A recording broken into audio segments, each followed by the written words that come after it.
Bonjour, nouveau numéro de votre émission et nous sur Radio Djena. Ce mardi, nous ouvrons l'émission à l'association Hands From Above, créée en 2017 et qui depuis quelques années travaille avec les personnes souffrant de troubles mentaux. Je suis Digboli Edvija Pedo, bienvenue à tous.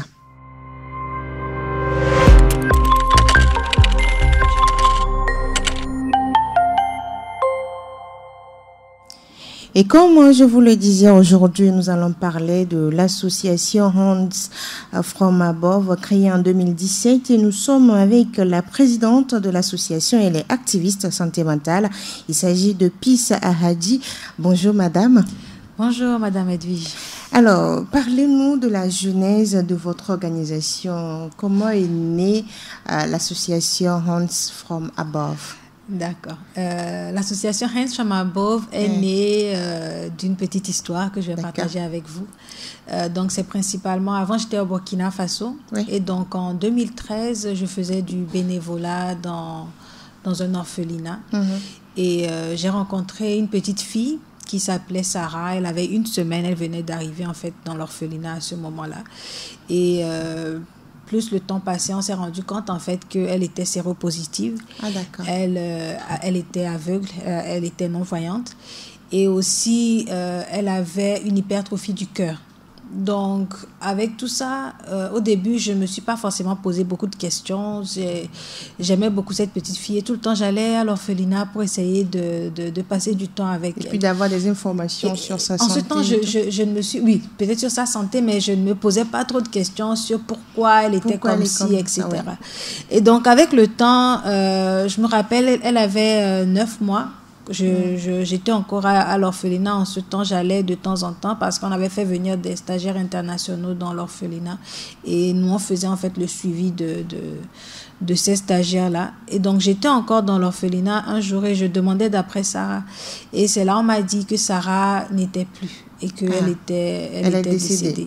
Exactement. Et ça a créé en fait une douleur en moi. Je me suis posé plein de questions. Je me suis sentie impuissante en fait face à sa situation. Je ne comprenais pas parce que je disais souvent dans l'orphelinat que Sarah c'était ma fille, etc., etc. Et donc à un moment donné, ça avait créé une grande douleur. Et j'ai cherché à comprendre à ce moment-là quelle était l'histoire de Sarah. Et c'était en cherchant cela, je suis même allée demander à plusieurs personnes dans l'orphelinat. Et c'est à ce moment qu'on m'a expliqué que c'était la fille d'une dame qui souffrait de la maladie mentale et qui errait dans les rues de la capitale de Ouagadougou. Et elle était enceinte et ce sont les sœurs qui l'ont aidée à accoucher. Après, elle est retournée dans la rue. Les sœurs ont récupéré la petite fille et après, elle est retournée dans la rue. Et ayant écouté cette histoire, moi, ça m'a secouée. Et je crois que c'est à ce moment aussi que ça a enlevé le voile sur mes yeux par rapport à la situation des personnes qui vivent avec la maladie mentale et qui errent dans les rues. Et donc, c'est ça qui, déjà, j'ai commencé à faire plein de recherches par rapport à c'était quoi la maladie mentale, c'était quoi la santé mentale. J'ai fait un master en santé publique et parmi les cours qu'on avait, il y avait aussi ce qu'on appelait santé mentale et addiction. J'ai continué par rechercher c'était quoi santé mentale, la maladie mentale, pourquoi c'était comme ça, quel accompagnement, quelle était aussi la situation de ces personnes et comment on pouvait aider ces personnes. Et plus je faisais mes recherches, en même temps je suis revenue à Lomé. Et quand je suis revenue, j'ai continué par essayer de comprendre, OK, dans mon pays, comment est-ce que cette situation est. Et c'est là où on m'a expliqué en fait que ici, par exemple, il y avait plusieurs personnes qui étaient enchaînées. Et que, voilà, c'était pratiquement la même conception, mais ici, on voyait qu'il y avait beaucoup plus de camps de prière, de couvents et tout, et on enchaînait les personnes, etc. Donc, tout ça, avec l'histoire avec tout ce que je vois dans la rue, on était indifférents. Beaucoup de personnes sont indifférentes avec ces personnes-là. On les renvoie quand on les voit. Exactement. Et tout ça. On les chasse, on leur parle comme s'ils étaient des animaux, les gens tournent leur regard, c'était comme si c'était de leur propre faute qu'ils se retrouvaient dans cette situation. Et à ce moment-là, je me suis dit, mais qu'est-ce que je peux faire pour changer les choses? Et avec d'autres sœurs de mon église, on s'est dit, je me suis rendu compte qu'il y avait plusieurs personnes, en fait, dans mon entourage, mes sœurs. Qui avaient cette passion. Exactement, qui commençaient à venir, des gens de l'église qui venaient, des sœurs de l'église qui venaient me disaient, mais effectivement, moi aussi, je pense que, voilà, quand je passe tout le temps, je les vois, je me demande comment les aider. Et c'est de là qu'est née, en fait, l'idée de créer une association pour aider ces personnes-là. Donc, voilà un peu comment... L'histoire est vraiment intéressante. Quand on écoute, c'est une passion qui est née ainsi en vous et vous l'avez, on va dire, transmise cette passion-là à d'autres sœurs également. Et si on comprend, selon nos recherches, au niveau de votre association, c'est un groupe de jeunes femmes. Uniquement des femmes. Ce n'est que des femmes. Comment cela s'explique? Ou bien c'est parce que la patronne est une femme? Peut-être que je suis une sorte de féministe. Peut-être c'est ce que les gens disent parce qu'ils se disent, mais pourquoi on ne veut pas qu'il y ait des hommes? Parce que d'un côté, j'ai vu cet amour-là que les femmes donnent en fait aux personnes. Et souvent, je dis, nous sommes des femmes en mission d'aimer. Oui. Et je me rends compte que la femme aime beaucoup plus. La femme... l'amour qu'elle donne, c'est tellement naturel, c'est tellement beau. Et c'est l'une des raisons principales pour lesquelles on s'est dit, mais voilà. Et il faut dire aussi que ce sont principalement les femmes qui se sont approchées de moi et pour qu'on porte la vision. Maintenant, après, c'est vrai, il y a des hommes qui se sont approchés, mais je me suis rendu compte que lorsqu'on est dans une association avec des hommes et tout, parfois, ils tendent à prendre le dessus. Le dessus sur les femmes. Exactement. Et à un moment donné, ils voudront détourner en fait le but de la chose. Peut-être, il n'y aura plus vraiment cette attention portée sur la personne humaine elle-même avec l'amour qu'on doit en fait véhiculer, et ça va devenir autre chose. Donc c'est un peu ça. Et donc pour Pisaradi, c'est sortir ce cœur aimant, ce sentiment de la femme en elle et à travers, on va dire, l'action humanitaire. Exactement. Maintenant, pourquoi avoir choisi un nom en anglais? Hands from above. Pourquoi? Parce que vous êtes togolaise. Oui, je suis togolaise, mais il y a une partie de ma famille qui est au Ghana. Et donc, ça fait que je suis bilingue. Anglophone. Et je suis bilingue, donc ça fait que, voilà, lorsque j'ai commencé à me demander, mais quel nom est-ce qu'on pourrait donner à l'association, sachant que je suis chrétienne aussi. Et entre-temps, j'étais passée moi-même par certaines situations compliquées qui m'ont emmenée à toucher du doigt ce que c'était que la dépression. Et ça m'a fait comprendre, en fait, je me suis dit, c'était Dieu qui m'a aidée. Et d'où le nom Hands from Above, ce sont les mains de Dieu qui m'ont aidée. Et je me suis dit exactement que c'était le mot anglais, ça sonnait beaucoup mieux. Et c'est comme ça que ça résonnait dans ma tête. Et c'est pour cela qu'on a choisi Hands from Above. Et quelles sont les actions que vous menez sur le terrain là, au niveau de votre organisation? D'accord. Les actions que nous menons, nous avons commencé tout d'abord avec des visites dans les centres psychiatriques ou des centres d'accueil des personnes qui vivent avec la maladie mentale. Et nous apportons des dons à ces personnes. Nous essayons d'avoir des activités récréatives avec elles pour déjà ôter en fait cette peur que peut-être nous-mêmes nous pouvions avoir par rapport à ces personnes et mieux les comprendre, parce que c'est en côtoyant les personnes qui vivent avec la maladie mentale que nous pouvons avoir ne serait-ce qu'une idée de ce que c'est que la maladie mentale, et du fait que voilà, ce sont des êtres humains comme nous et que voilà, ils sont peut-être en train de passer par une situation compliquée, mais ça ne fait pas d'eux des monstres. Donc c'est ce qu'on faisait, on apportait des dons, mais progressivement ce battement de cœur par rapport à l'histoire de Sarah et les personnes qui vivent de la maladie mentale et qui errent dans les rues, ça a continué. On a commencé à s'approcher en fait des personnes qui sont dans les rues, à leur apporter à manger, et progressivement ça s'est changé en fait au fait que en 2019 particulièrement j'ai démissionné de mon boulot et je me suis donnée à 100% en fait à l'association. Et voilà, en ce temps il y a plusieurs personnes qui ont commencé à venir demander de l'aide parce qu'on faisait des émissions radio, etc. Et il y a plein de personnes qui ont commencé à venir demander de l'aide. Donc nous faisons de l'accompagnement, nous les accompagnons, nous les écoutons, nous essayons de les orienter Donc, lorsqu'une personne qui souffre de la maladie mentale ou bien un membre de sa famille vient nous voir, nous écoutons la personne, nous les orientons, nous essayons de leur faire voir un psychiatre ou un psychologue et nous les accompagnons dans tout le processus. Chaque semaine, nous les appelons pour faire le suivi. Et s'il y a un souci, nous essayons de régler. Nous faisons de la sensibilisation à la famille pour qu'ils puissent comprendre c'est quoi la maladie mentale, parce qu'il y a d'un côté la personne qui souffre, mais de l'autre côté, elle est incomprise. Et c'est vrai, ça représente en fait un fardeau d'une certaine façon, un challenge émotionnel aussi pour les personnes qui sont autour d'elle. Donc, il faut que nous puissions accompagner aussi les familles. Donc, c'est ce que nous faisons. Et nous les accompagnons jusqu'à la réinsertion. Nous essayons de leur trouver une activité ou les orienter par rapport à une activité qu'ils pourraient faire et qui pourrait leur permettre de pouvoir s'en sortir. Donc, nous faisons de l'accompagnement. Nous faisons également, nous essayons de sortir ceux qui sont dans la rue aussi. D'accord. Donc, nous sortons ceux qui sont dans la rue, nous recherchons leur famille.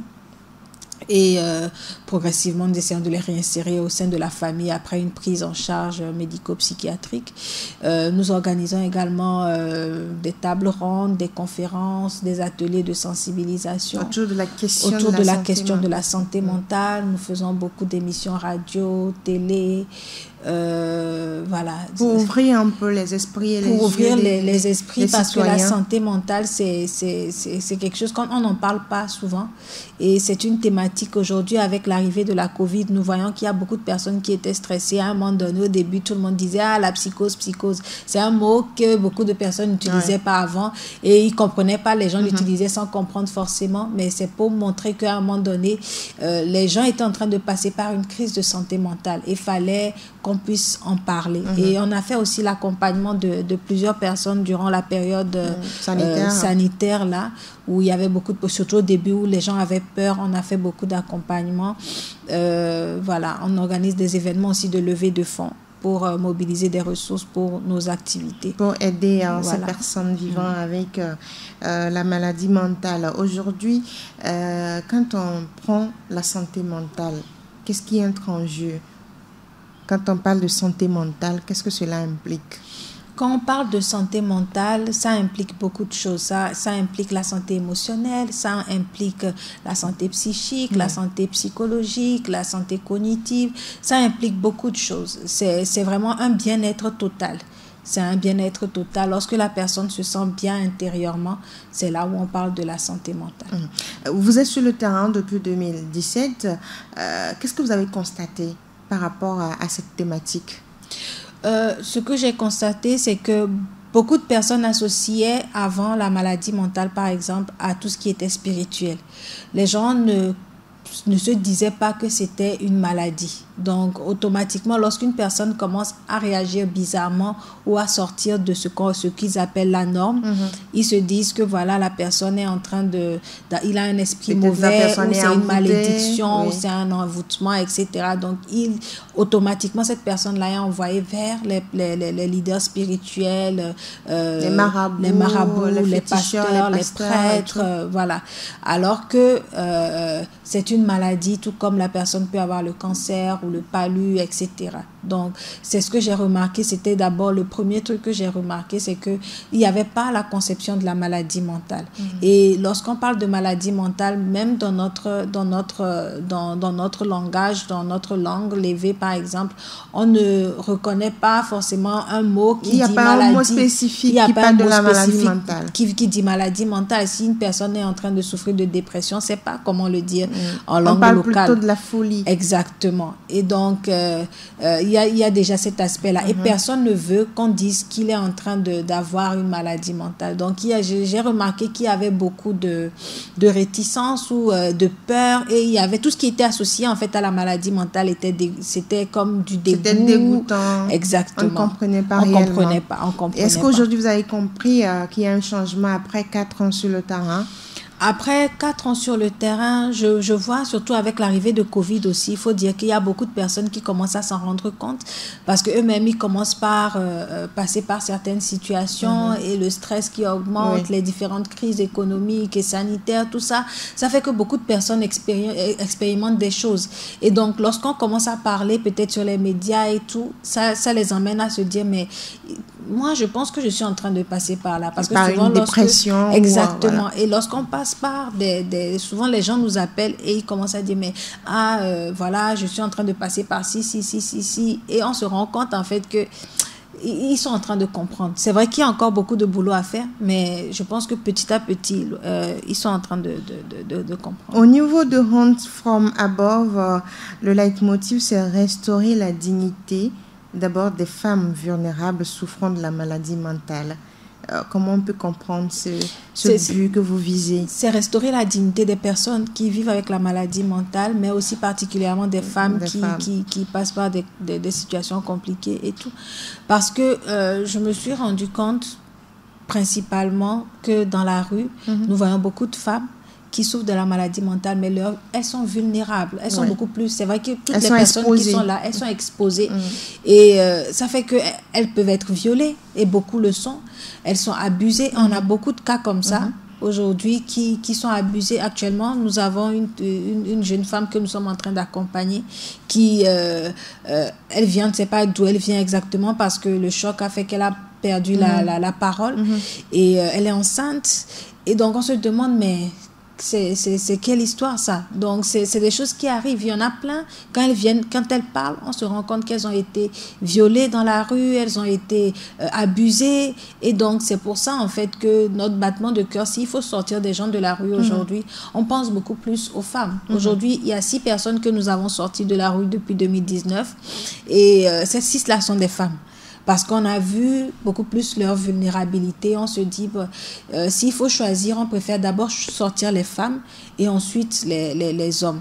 Dans la sensibilisation, est-ce que le message passe réellement du côté des communautés? Parce qu'aujourd'hui, pour accueillir ces personnes souffrant de maladies mentales ou santé mentale, il faudrait que la population comprenne elle-même d'abord ce que c'est que la maladie mentale. C'est vraiment compliqué, sachant que nos populations, on aime beaucoup tout ce qui est spirituel, on aime beaucoup mettre en avant ces aspects-là. Lorsqu'on ne comprend pas quelque chose, on préfère automatiquement le mettre sur le dos du spirituel. Et donc aujourd'hui, ce dont je me rends compte, c'est que lorsqu'on parle sur les médias où on fait passer le message, ce qui ressort, c'est les gens disent qu'ils préfèrent, ils comprennent, ils ne veulent pas les stigmatiser, mais qu'on vienne les chercher, qu'on les dépose quelque part. Et donc, c'est ça. Ils veulent pas cohabiter avec ces personnes. Donc, plus on essaie quand même de leur faire comprendre. Et lorsqu'on commence à dire, mais si c'était vous, est-ce que vous voudriez être traité comme ça? C'est à ce moment-là, ils reviennent en eux, ils disent, je n'aimerais pas me retrouver dans cette situation. Et je ne voudrais pas que, si je me retrouve dans cette situation, qu'on m'abandonne. Et donc, comment ils vivent donc avec ces personnes? Bon, les personnes qui vivent avec la maladie mentale, lorsqu'ils suivent le traitement et qu'ils sont stabilisés, ils vivent normalement. Ils n'ont pas forcément de problème, surtout lorsqu'ils sont accompagnés, lorsqu'ils suivent leur traitement comme il se doit.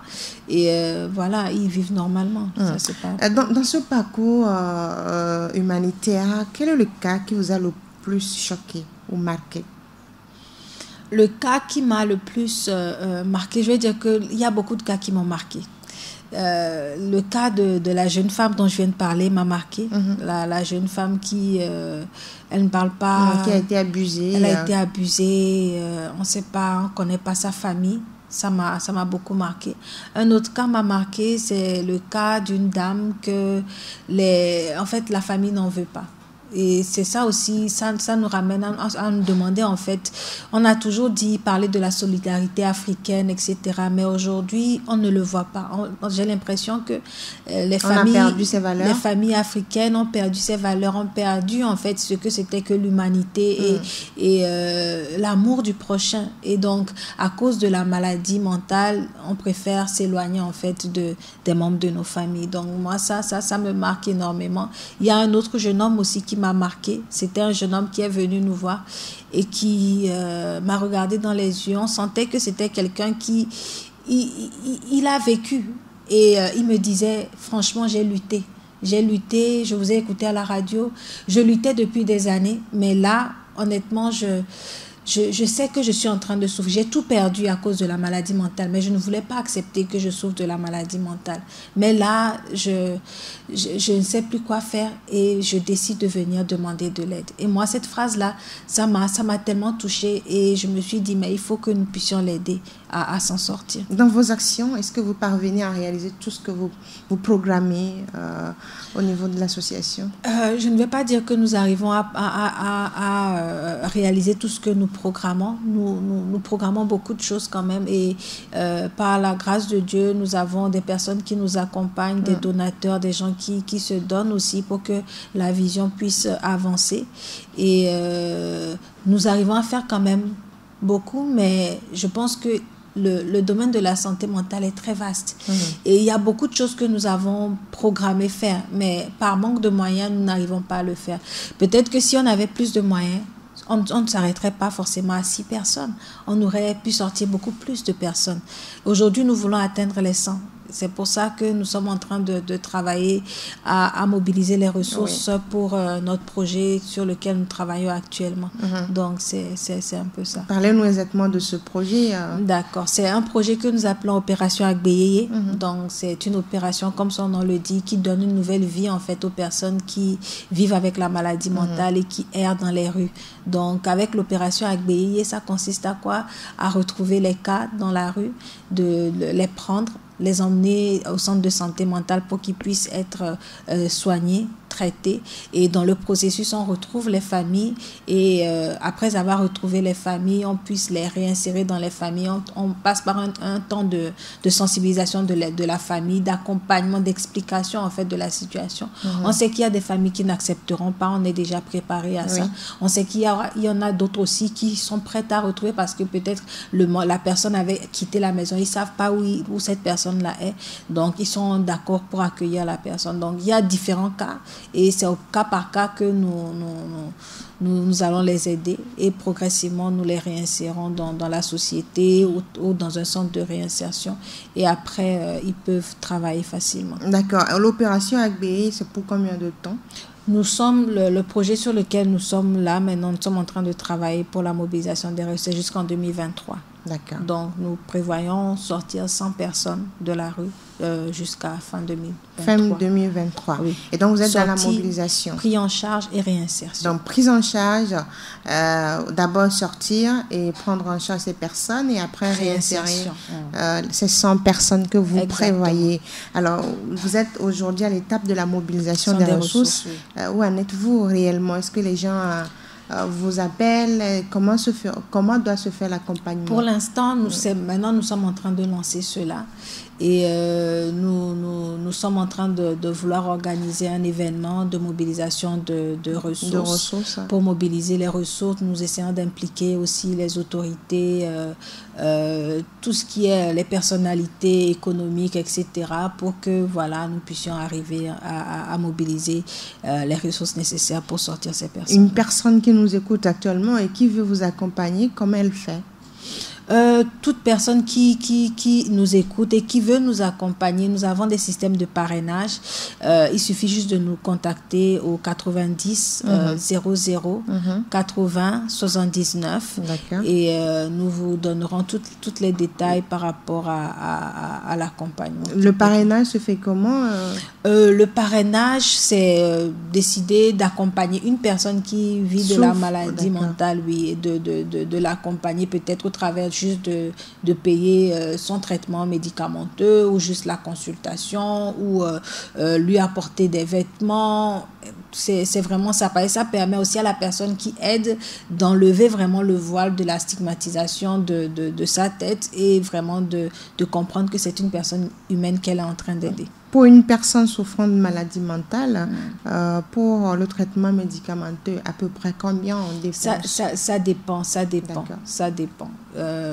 Ça peut aller je pense qu'en moyenne, principalement avec 20 000 francs, une personne peut par mois, une personne peut quand même payer ses médicaments. Ça dépasse pour certaines maladies, mais ça dépend de la maladie, parce que souvent, il faut que le psychiatre essaie d'adapter le traitement en fonction de la personne. Donc, il observe et progressivement, il voit ce qui convient à la personne. Depuis 2017, combien de personnes vous accompagnez déjà? Nous accompagnons aujourd'hui plus de 50 personnes. Nous accompagnons plus de 50 personnes. Il y a aussi des cas que nous n'avons pas encore touchés par manque de moyens. Mais aujourd'hui, nous accompagnons plus de 50 personnes. Nous avons sorti plus de 6 personnes là. Là, on a sorti plus de 6 personnes. On a sensibilisé énormément de personnes. On a touché plus de 1000 personnes souffrant de la maladie mentale au travers des dons que nous faisons pour accompagner les centres de prise en charge. Nous avons organisé des ateliers de sensibilisation sur le suicide et la santé, la promotion de la santé mentale à l'endroit des communes. Donc, nous avons formé les ASC, les agents de santé communautaire et les CDQ de 3 communes déjà, de la commune du Golfe 6, 7 et aussi de la commune du Golfe 4. Nous sommes en train de préparer une activité également avec la commune du Golfe 5. Et voilà, nous essayons en fait de toucher les communes et nous travaillons beaucoup avec la commune du Golfe 1 par rapport au cas de maladie mentale qu'il y a dans la commune par rapport à leur sortie de la rue. Donc, nous travaillons principalement avec les communes pour pouvoir toucher au mieux les communautés. Ces dernières semaines, le constat, c'est qu'il y a plein de cas de suicide. Comment l'expliquer, puisque vous êtes dans le domaine? Oui, je dirais que c'est dû probablement à la situation de la crise sanitaire qui fait que beaucoup de personnes n'étaient pas aussi préparées et ça fait que certaines personnes n'ont pas su s'adapter clairement en fait à ça. Et les gens passent par des situations compliquées, comment dire, des crises. La crise économique touche beaucoup de personnes. Certaines personnes ont perdu leur emploi, d'autres ont été licenciés, d'autres c'est des problèmes exactement, d'autres des problèmes familiaux à cause du manque d'argent. Donc ça fait que tout ça affecte beaucoup les gens et certaines personnes n'arrivent pas forcément à pouvoir s'en sortir et à cause du fait qu'ils ne parlent pas ou ils n'ont pas su demander de l'aide. Ou bien les gens n'ont pas su reconnaître en fait qu'ils demandaient de l'aide parce que faut dire que les personnes qui finissent par se suicider, à chaque fois il y a des signes en fait, ils montrent souvent des signes, il y a toujours des signes et parfois parce qu'on n'est pas informé, on ne sait pas reconnaître les signes qu'ils sont en train de montrer. Comment on reconnaît ces signes?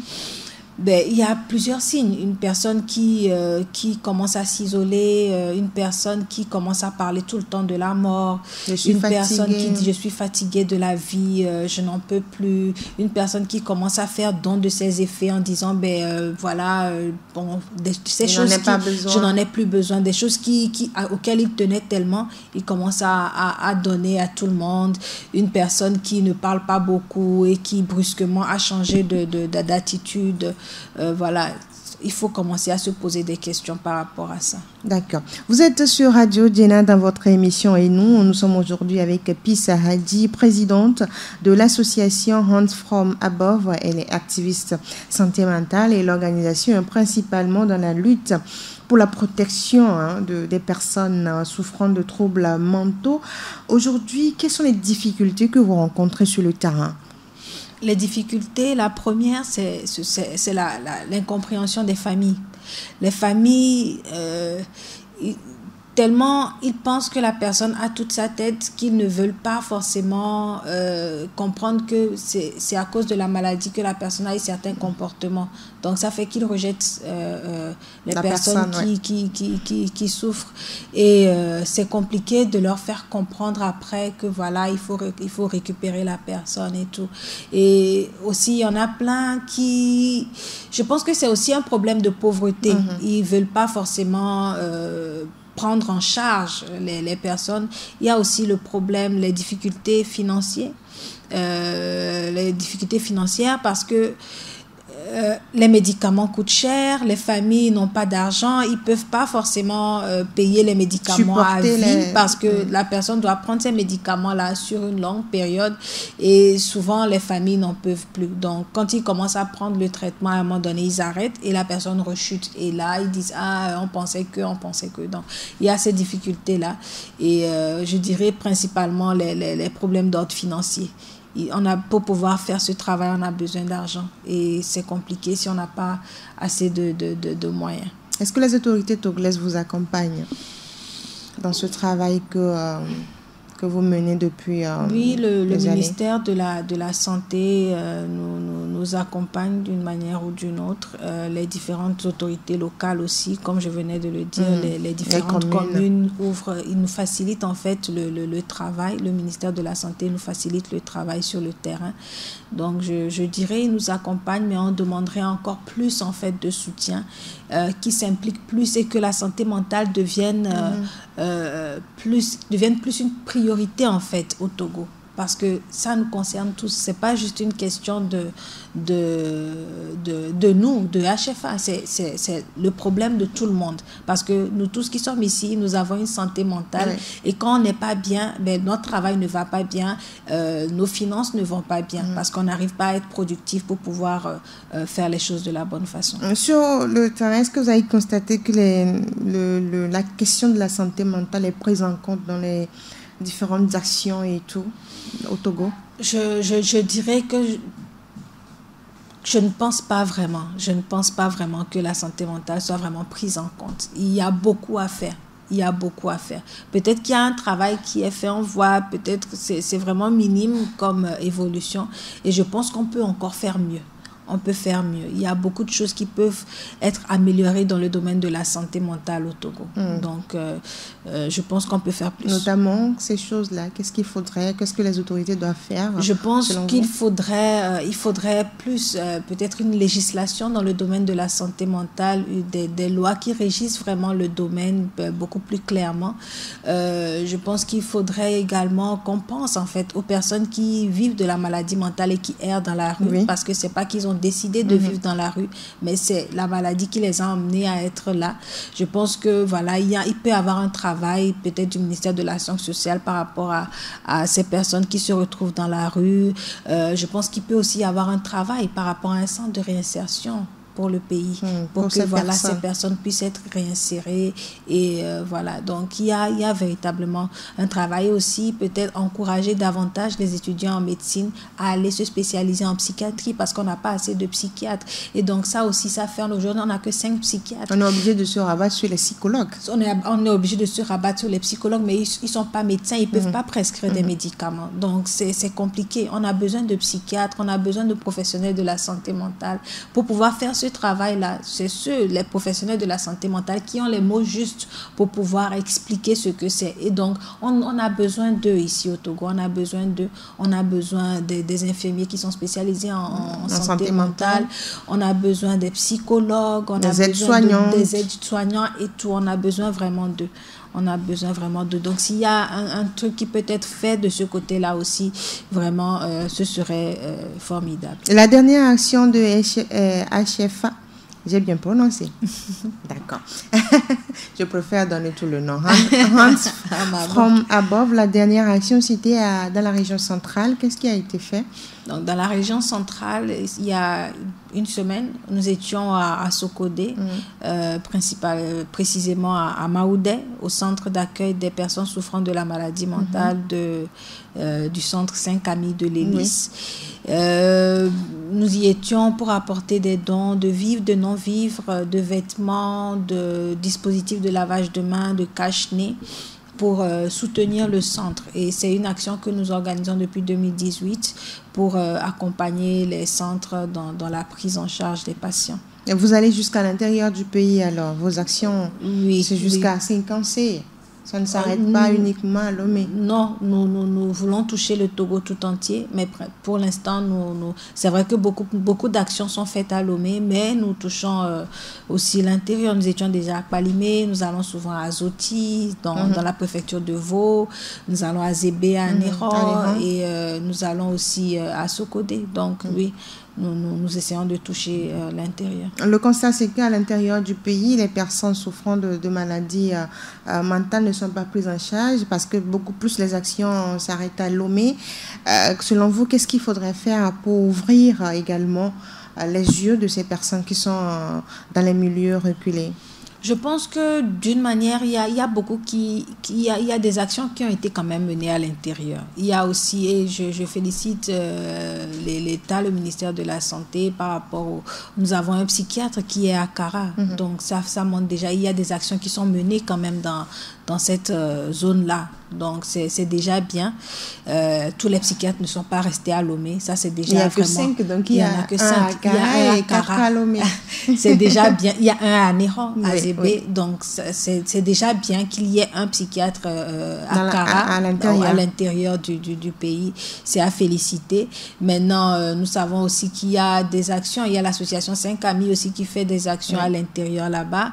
Et Handicap International aussi qui œuvre beaucoup dans le Nord. Du pays. Donc, il y a des actions qui sont menées à l'intérieur et de temps en temps, il y a des consultations foraines qui sont organisées de part et d'autre à l'intérieur. Donc, je pense qu'il y a des activités qui sont menées. Mais on peut faire plus. Outre l'accompagnement financier, de quoi votre association a besoin? Outre l'aspect financier, je dirais pour le renforcement de capacité.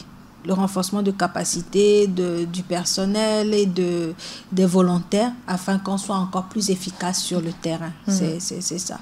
D'accord.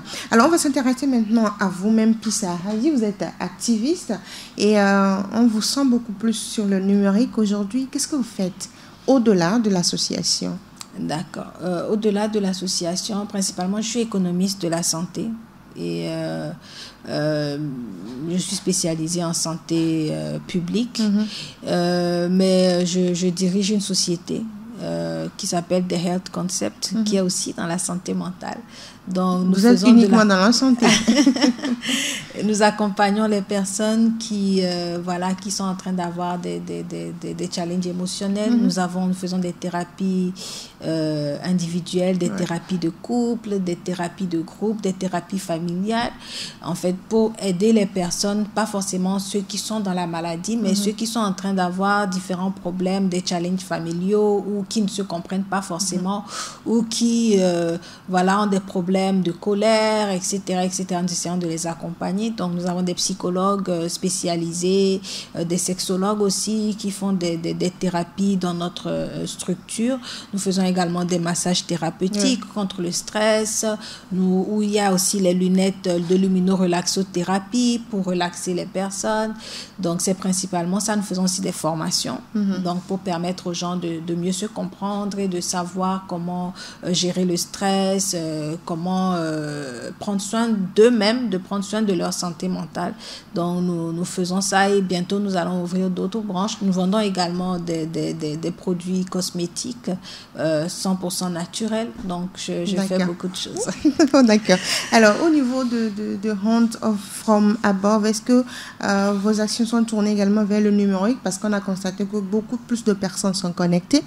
Et pousser une personne au suicide passe par là également aujourd'hui. Est-ce que vos actions vont vers le numérique? Oui, nous sommes également sur Facebook où nous essayons de faire des sensibilisations de temps en temps. Nous organisons des lives parfois où nous participons également à plusieurs lives d'actions sur le numérique. Où nous essayons de parler, de sensibiliser. Donc oui, je dirais que nous sommes là. Peut-être que nous ne sommes pas là à 100% comme on devrait l'être, mais nous arrivons. D'accord. Alors aujourd'hui, quel est votre message à l'endroit de ceux qui nous écoutent pour finir cette émission? Je dirais tout d'abord, le plus important, c'est que il faut que nous puissions prendre soin de nous-mêmes. Il y a beaucoup de personnes, nous débattons, nous allons travailler, nous pensons aux autres et tout.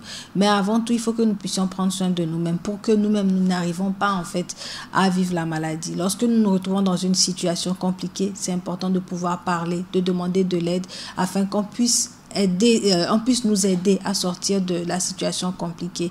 Et je vais demander aussi aux gens d'arrêter de juger les gens pour que les gens puissent s'ouvrir véritablement. Et ensuite, ce que je dirais, c'est par rapport aux personnes qu'on voit, qui sont en train de souffrir ou qui se retrouvent dans des situations compliquées, il faut que nous puissions les orienter vers les centres de santé afin qu'ils puissent recevoir l'aide qu'il leur faut pour pouvoir sortir des situations compliquées. Donc, c'est principalement ça. Et pour toutes les personnes qui nous écoutent et qui veulent nous accompagner à HFA, vraiment, nous avons besoin de votre aide. Aujourd'hui, j'ai parlé de certaines personnes que nous accompagnons. Nous avons besoin d'aide pour pouvoir les aider. Il y en a certains qui n'ont aucune famille. Ils n'ont rien du tout aujourd'hui. On en a 2 à l'hôpital aujourd'hui qui sont là. On est en train de réfléchir à la suite, à quelle suite donner à leur truc. C'est notre travail à nous tous. Donc, je vous encourage à nous accompagner, à appeler notre numéro le 90 00 80 79 pour pouvoir nous aider. Pissa Hadi, merci d'avoir accepté notre invitation. Merci, Madame Edwige. Alors, pour aider Hands From Above dans leur action pour protéger les personnes souffrant de troubles mentaux, contactez le +228 90 00 80 79. Ils ont besoin de vous. Elles ont besoin de vous. Elles, ce sont ces femmes qui se sont engagées dans cette association, ces femmes qui se sont engagées aux côtés de ces personnes qui souffrent. Et donc, aidons ces femmes à réussir leur mission. Merci à vous, chers auditeurs, de nous avoir suivis. Nous étions avec Pissa Hadi, activiste santé mentale et présidente de Hands From Above. C'est une association, on a parlé tout au long de cette émission, de cette organisation. Appelez-nous sur le 90 13 89 94, précédé du +228, si vous avez besoin de d'autres informations concernant l'organisation. Je suis Djibodi Edwige Apedo. À très bientôt.